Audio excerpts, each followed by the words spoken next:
From the St. Louis Public Radio newsroom, this is The Gateway. It's Friday, July 26th. I'm Abby Larico. Missouri's Democratic primary for the U.S. Senate isn't quite as contentious as other races on the August 6th ballot, but U.S. Senator Josh Hawley is expecting a tough re-election bid no matter who prevails. Do I think it's going to be a tough race? Absolutely. Do I think it's going to be hammer and tongs fight? Absolutely. But at the end of the day, the seat's not for sale. St. Louis Public Radio's Jason Rosenbaum talks about how Independence attorney Lucas Kunce and State Senator Karla May would take on Hawley in November. And in a totally different kind of race, we catch up with one of the fastest guys on the track. Our Brian Munoz has a conversation with local Olympian Brandon Miller ahead of today's opening ceremonies in Paris. The physical work up to this point has been done through the season, but you also have to prepare yourself mentally and you have to prepare yourself spiritually. That's all coming up on The Gateway. After a lawsuit was filed this week in which more than 24 people accuse the Archdiocese of St. Louis of enabling and covering up the sexual abuse of minors by clergy members for decades, St. Louis Public Radio's Madison Holcomb reports on the response from some of the survivors. A few survivors of sexual abuse by Archdiocese of St. Louis employees gathered in front of the Cathedral Basilica to discuss their lawsuit against the organization and call for action. David Clossy is an abuse survivor and the former executive director of the Survivors Network of Those Abused by Priests. We're rarely aware of just how burdensome it is to quietly keep this horrible secret, because we've been doing it for decades. But it's a freeing and a liberating moment and the beginning of really rebuilding your life. He says he hopes this lawsuit inspires other survivors to open up about their abuse. The Archdiocese did not respond to a request for comment. I'm Madison Holcomb, St. Louis Public Radio. Arch City Defenders released a report Thursday that reviews St. Louis municipal court systems 10 years after the killing of Michael Brown Jr. The civil rights organization says there's change happening within the area's legal system, but consolidating the courts would speed up the process.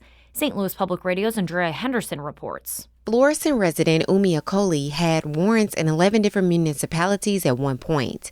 She was ticketed for various reasons, including not having an up-to-date license tag because she said she had to pay rent instead.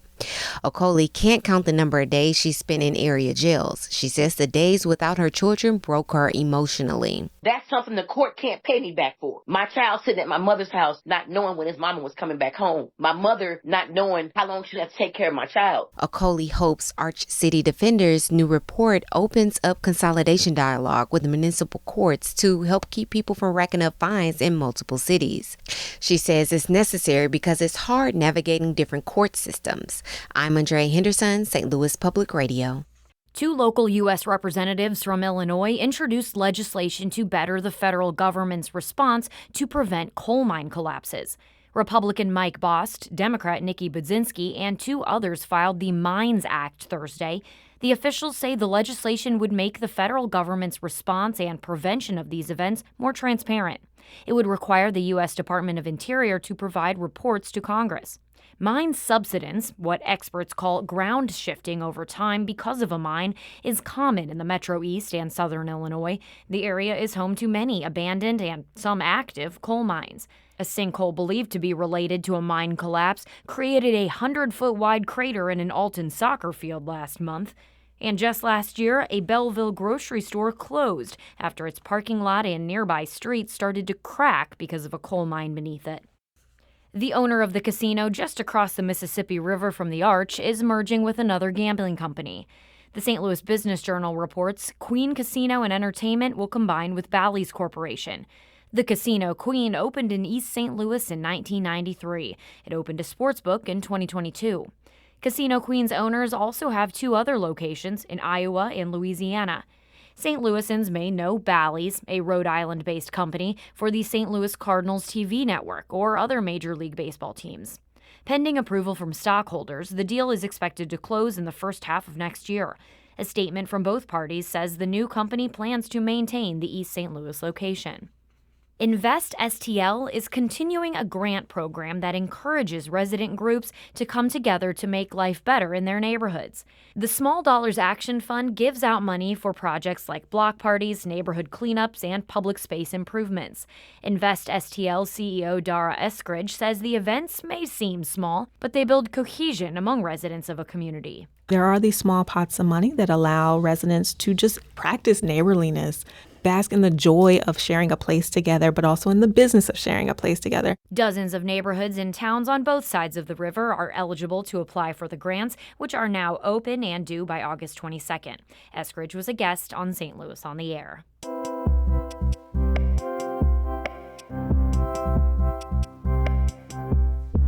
Today marks the opening ceremonies of the 2024 Olympic Games in Paris.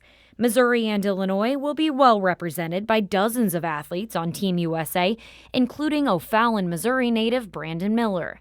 St. Louis Public Radio's Brian Munoz spoke with the track star and started by asking him about the experience and his roots in the sport.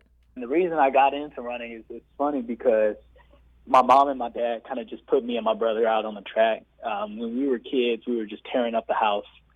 So it was just a way for us to get energy out of ourselves. And, time went on and it just turned into something that I love doing. Your success started early. As a sixth grader at Fort Zumwalt Middle School, you had the fastest youth time in the country for the 800, the 1500, and the 3,000-meter relays. You also broke some records for your age. How did you do it? It was just a testament to the hard work, and I really think that God has given me a gift, first off. But I put in a lot of hard work. It was a lot of dedication, and I really can attribute the early success to the guidance of my parents. My parents did a really good job of making sure that I stayed a kid so that when I got to this moment right here and got further and further into my career, that my love for the sport still remained. After a notable track career at John Burroughs High School, you went on to Texas A&M and won 2 NCAA championships your sophomore year. What did running in college teach you? One of the biggest things that attributed to my success in college was all the stuff that I learned as a high schooler, you know what I'm saying? But it taught me a lot of things. It taught me the value of being on a team. It taught me about the little things that I needed to take care of in order to be elite at my sport as well. Who do you see as your role model? Who inspires you? So C.J. Jones, he ran for Texas Tech, and now he runs for Under Armour. He went to Cardinal Ritter. We kind of grew up together. That's my brother. Not blood, but blood wouldn't make us any closer. But coming up, middle school, high school, I just looked up to him, and I wanted to be like him. So for me, that would be my track role model. Inevitably, sometimes things happen in competition. I think about Usain Bolt's false start in the 100-meter in 2011 at the World Championships that disqualified him, or Sha'Carri Richardson tripping on her shoelace during this year's trials, but in that case, she still took gold. Nevertheless, how do you keep cool when sometimes things don't go as expected? It all comes down to the preparation, because when you get to this high of a level, you're not only preparing for the Olympics physically. The physical work up to this point has been done through the seasons when we start all the way back in October. But you also have to prepare yourself mentally, and you have to prepare yourself spiritually.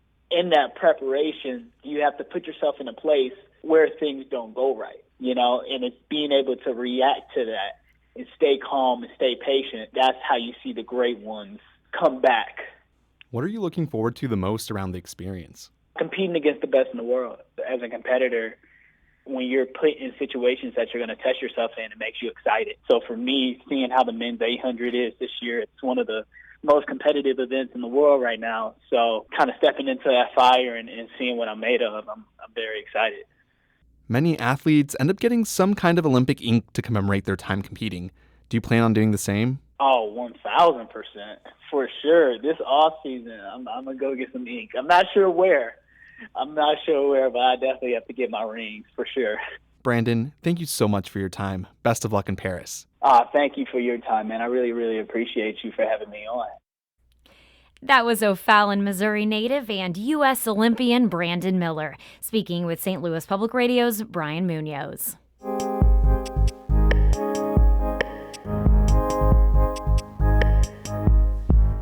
Missouri's Democratic primary for the U.S. Senate is not as contentious as other races on the August 6th ballot, but the winner of the contest between attorney Lucas Kunce and state Senator Karla May will then take part in what's sure to be a closely watched race against incumbent GOP Senator Josh Hawley. St. Louis Public Radio's Jason Rosenbaum reports. The primary race between Kunce and May hasn't featured blistering television ads or biting personal attacks.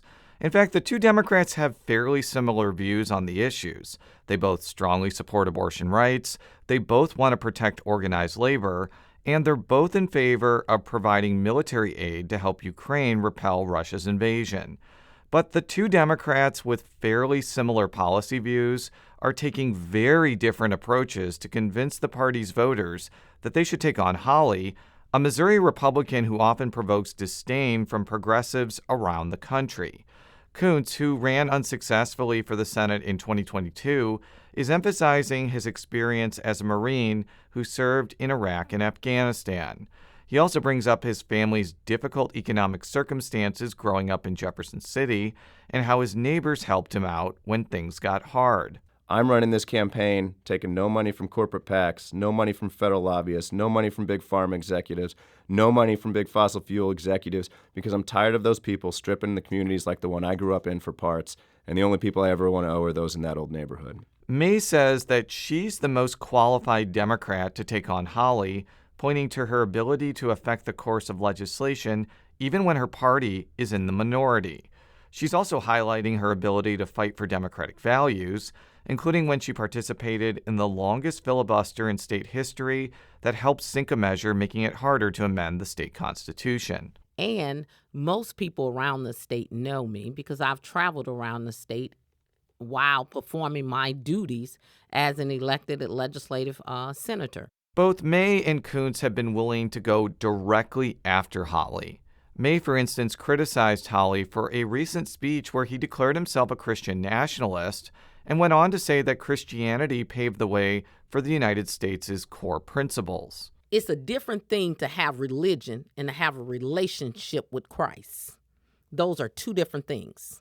You got me? Because people want to have these things where they impose Christ on you, but you don't have to impose anything if you love people. Kunce and May have also chastised Hawley for leading the unsuccessful charge to deny President Joe Biden Pennsylvania's electoral votes, something that the GOP senator has consistently defended.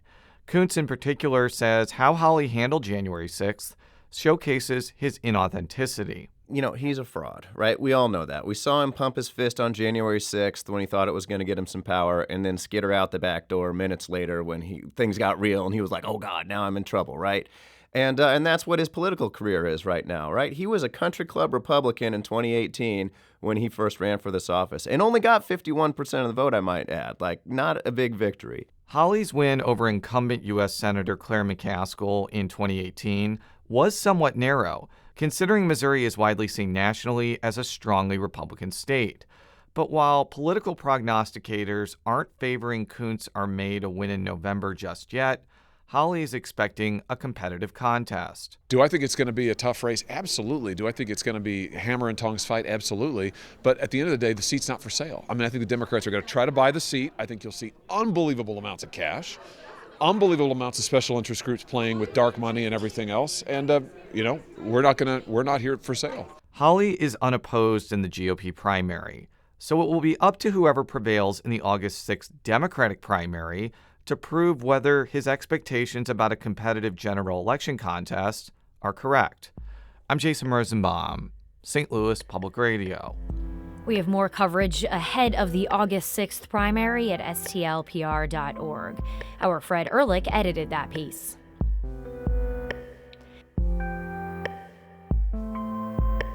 The Gateway is a production of St. Louis Public Radio, a listener-supported service of the University of Missouri St. Louis. Music by Ryan McNeely of Adult Fur. I'm Abby Larico, and from the St. Louis Public Radio newsroom, this has been The Gateway. Have a lovely weekend.